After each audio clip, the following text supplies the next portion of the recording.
Welcome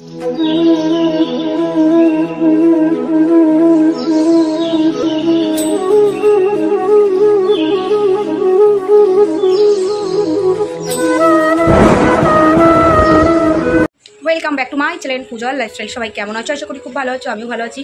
ঘরে কাজবাজ সমস্ত হয়ে গেছে আমার, আর একটা প্রবলেম হয়েছে আমার খাটের এই বক্স খাটের এই পাল্লাটা। তো বাপি আসবে ঠিক করতে, তো দেখবে। এই দেখো আমার এটা কী হয়েছে, এই দেখো এই যে পাল্লাটা না, এই দেখো এই যে কবজাগুলো আছে, এই দুটো কবজাই ভেঙে গেছে। তো খুবই সমস্যা হচ্ছে যার কারণে যার কারণে বিছানাগুলো আমাকে ওখানেই রাখতে হলো, কারণ যেহেতু এরকম অবস্থা বারবার খুললে পরে আরও প্রবলেম যদি হয়, তো বাপি এসে ঠিক করে দিয়ে যাবে। বাপি দেখে গেছে, বাপি কবজা কিনে নিয়ে আসবে আজকে, এই পাল্লা দুটো ঠিক করে দেবে। খুবই সমস্যা হচ্ছে, কারণ তো এই হচ্ছে প্রবলেম। তো বাপি এটা এসে ঠিক করে দিয়ে যাবে। আর আজকে তো মঙ্গলবার, খিদে পেটে চুচু করছে। তো ঘরে কাজবাজ সব হয়ে গেছে। শান্তি ডিম টোস্ট খাই দিলাম, গোলকে বিস্কুট খাই দিলাম। আর এখন আমি একটু বেরোবো, রেডি হবো হয়ে তোমার দাদার আমি একটু বেরোবো ঘুরু করতে। তোমাদের বলেইছিলাম যে একটু বেরোবো, কোথায় যাচ্ছি তা জানি না, কিন্তু ঘুরতে বেরোবো। তাতে যদি লং ড্রাইভ হয় লং ড্রাইভ, দুজনে একসাথে লাঞ্চ করবো বাইরে, এইটুকু জানি। আর লং ড্রাইভ হলে লং ড্রাইভ, এই করবো আজকে আমরা। তো চলো সবটাই তোমাদের সাথে শেয়ার করবো। আর এই ব্লগটার মধ্যে তোমাদের আগের দিনে মানে 3 তারিখের যে ভিডিওটা ছিল, মানে তোমার দাদার জন্মদিনের ঠিক পরের দিন দুপুরের যে ভিডিওটা ছিল, আমি সেটা এখানে অ্যাড করে দিচ্ছি। কালকেই দিতাম, কালকে তো ওই ব্যাপারের জন্য দেওয়া হয়নি, তাই জন্য আমি এখানে দিয়ে দিচ্ছি। আর একটা কথা বলি, শুভকে ফোন করে কোনো লাভ নেই, ঠিক আছে? আমি সিরিয়াসলি মন থেকে তোমাকে দাদা মানতাম, বাট তুমি যে অনেক বড় দোগলা দাদা, সেটা আমরা অনেক আগে জানতে পেরেছিলাম। দোগলামি করো না, এইভাবে দোগলামি করলে না, একটা জিনিস মাথায় রাখবা। হয়তো কারোর সোর্সে তোমার চেনা হয়েছিল আমার, কাকে বলছি আজকে বুঝতে পারতাম, তোমরা আমার ভিডিও খুব সুন্দর দেখো। তো মন থেকে দাদা রাখতাম, মন থেকে দাদা মানতাম, কিন্তু তুমি অ্যাটলিস্ট পেছন থেকে এভাবে ছুরিগুলো মারবে ভাবতে পারিনি। বহুত দোগলামি করেছো তুমিও। তো তোমার বোনকে নিয়ে তুমি ভালো থাকো, বেকার আমাদের মাঝখানে আর ঢুকো না, কোনো লাভ নেই। বাকি তোমাদের তো অনেক সোর্স কাজে আছে, তোমরা তোমাদের সোর্স কাজে লাগাও, যেমনভাবে পারো তেমনভাবে কাজে লাগাও, কোনো অসুবিধা নেই। কিন্তু এখনও বলবো, তোমাকে দাদা বলেই সম্মান করেছিলাম, দাদা বলেই মন থেকে ভালোবাসতাম। কিন্তু যেটা করলে তুমিও ঠিক করোনি, ঠিক আছে? তোমার কাছ থেকে আমি এটা আশা করিনি। তোমার বন্যায় দোগলা সেটা আমি মানলাম, ঠিক আছে, বাট তুমিও যে এরকম জানতাম না। তুমিও কিন্তু এরকম অনেক কথা বলে রেখেছো দাদা তোমার এই খুশি বোনের নামে। তো যাই হোক, ওগুলো তো আমি যাবো না, কারণ তোমার মতন তো দোগলা আমি নই যে বলতে বসবো, তাই বলবো না। শুধু এইটাই মাথায় রেখো, কারোর ক্ষতি করে না কোনোদিন কেউ ভালো থাকতে পারে না। আজকে যদি আমার ক্ষতি তোমরা সবাই মিলে করতে চাও, মানে তোমরা সবাই বলতে তোমার বোন, তুমি আরও তোমাদের যারা আছে, তোমরা যদি করতে চাও করো। হয়তো সাময়িক টাইমের জন্য তোমরা আমার ক্ষতিটা করতে পারবে, কিন্তু ওপরে একজন আছে, ঠিক আছে?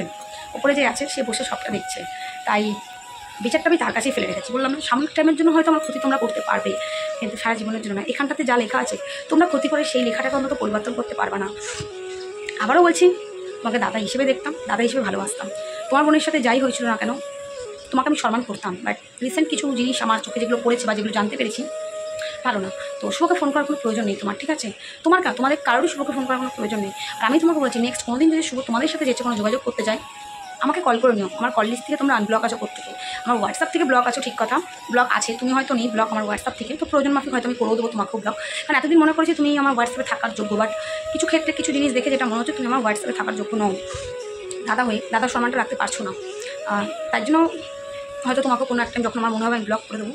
দেখ, নিজে ভালো থেকো, নিজের বউ নিয়ে ভালো থেকো, নিজের ফ্যামিলি নিয়ে ভালো থেকো, এটাই আশা করবো। আর তোমরা ক্ষতি করতে চাইছো করো। আর এটাই বলবো, শুভর সাথে যোগাযোগ করার কোনো প্রয়োজন তোমাদের নেই। যেটা সাইবার ক্রাইম অফিসে আমি দিয়ে এসেছি, সেটা অফিসাররা যেরকম ইচ্ছা সেরকমভাবে কাজ করবে। ওকে ফোন করে ওর সাথে কন্ট্যাক্ট করার তোমাদের কারোর কোনো প্রয়োজন নেই, কারণ ও চাইলেও এটা আটকাতে পারবে না যেটা আমি করেছি, ঠিক আছে? কারণ কেসটা আমি করেছি, শুভ করেনি। যে শুভর মাথায় হাত বুলিয়ে সেটা তোলা যাবে না, কেসটা আমি করেছি। আর নামগুলো আমি লিখে দিয়েছি, ফোন নম্বরগুলো আমি দিয়ে এসেছি। আমার ফোনে হ্যাক হতে গেছিলো, তাই বয়ানটা নিশ্চয়ই আমারই নেবে, শুভর নয়। তো সেক্ষেত্রে আমার যেটুকু করণীয় আমি করে এসেছি। বাকি তোমাদের অনেক সোর্স আছে জানি, তোমরা তোমাদের সোর্স কাজে লাগিয়ে যা ইচ্ছে করতে পারো, আমার কোনো অসুবিধা নেই। আমার ডাউট যাদেরকে হয়েছে আমি তাদের নামটা লিখে এসেছি, সেটা যেই থাকো তোমরা। অনেক টাকা না, তোমাদের অনেক পাওয়ার না, কাজে লাগাও, কোনো অসুবিধা নেই আমার। বললাম তো, হয়তো সাময়িক টাইমের জন্য আমার ক্ষতি তোমরা করতে পারবে, কিন্তু সারা জীবনের জন্য নয়। উপরে বসে সে সব দেখছে, কে কার পিছনে শুরু থেকে লেগেছে, কে কাকে হিংসে করেছে, কে কার বয়ফ্রেন্ডকে কেড়ে নিতে চেয়েছে, কম বেশি তো দাদা তুমিও জানো।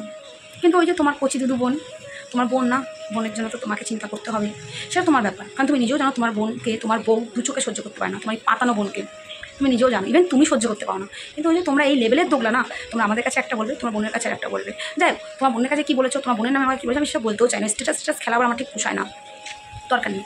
চলো ভালো থেকো, সুস্থ থেকো সবাই। আর চলো তোমাদের যেটা বলছি তোমরা প্রত্যেকে আমার আগের ব্লগটার মধ্যে দেখে নাও, শেয়ার করা আছে। চলো, আজকে ডিম রান্না হবে, তো তোমরা দেখতেই পাচ্ছ, এটা পরের দিন সকাল। এখানে কাঁকরোল ভাজা হচ্ছে, সকালের টিফিন হয়ে গেছে, ওগুলো দেখাতে পারিনি।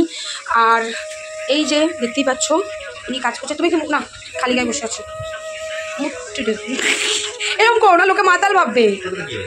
বাচ্চা কাচ্চা সব ওইদিকে, তারপরে স্টিকার মারবো। তাই যে হাই, চলো পরে কথা বলছি, একটু রান্নাটা করে নিই। রান্নাটা আমি করছিলাম, করতে করতে যেটা হলো আমার হাতের মধ্যে গরম তেলের ছ্যাঁকা লেগে গেলো। তাই জন্য তোমার দাদা আসলো ডালটা সোমবার দিতে, তারপরে আমার যাই রান্না করেছিল তো ডিম টিম কাটছিল। আর আমার হাতের অবস্থা দেখো, তোমাদের দেখাচ্ছি। তো এখানে পুরো তেল ছিটে এসেছিলো, বহুত জ্বলছিল, তাই জন্য আমি আর করতে পারিনি রান্নাটা।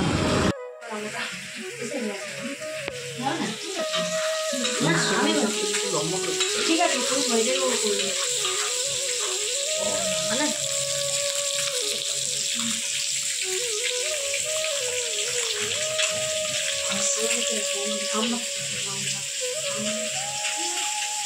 টাকা দুজনেই টাকা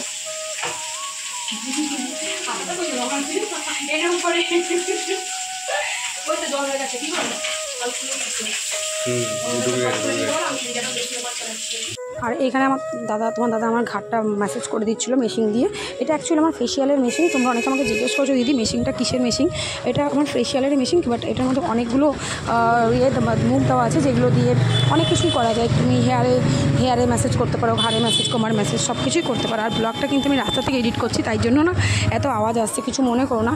তো তোমার দাদা একটুখানি আমাকে ঘাড়ে একটু ম্যাসেজ করে দিচ্ছিলো, বহুত ব্যথা তার জন্য।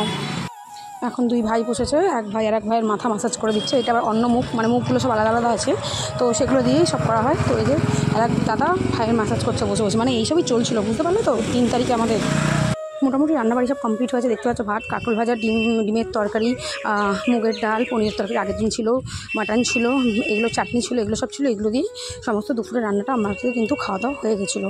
তো এটাই ছিল আজকে দুপুরের আমাদের মেনু, তোমাদের সাথে এটা শেয়ার করে নিলাম। আর একটু অসুবিধা হবে বুঝতে পারছি, যেহেতু আমি রাস্তা দিয়ে ভিডিওটা এডিট করতে করতে যাচ্ছি, আমি বেরিয়ে গেছি তার জন্য। আর এখানে দেখো, এটা হচ্ছে 4 তারিখের ভিডিও, কারণ আমি আমার ছেলেকে নিয়ে টেলারে গেছিলাম। তোমাদের বললাম না ভিডিওতে আসতে দেরি হলো, তো এই জন্যই দেরি হয়েছিল, যেহেতু আমি বাইরে বেরিয়েছিলাম। তো এই যে আমরা টেলারে রয়েছি, দেখতেই পাচ্ছ। টেলারে সব কিছু বানাতে দিয়ে গেলাম, তোমাদের আগেই বলেছিলাম।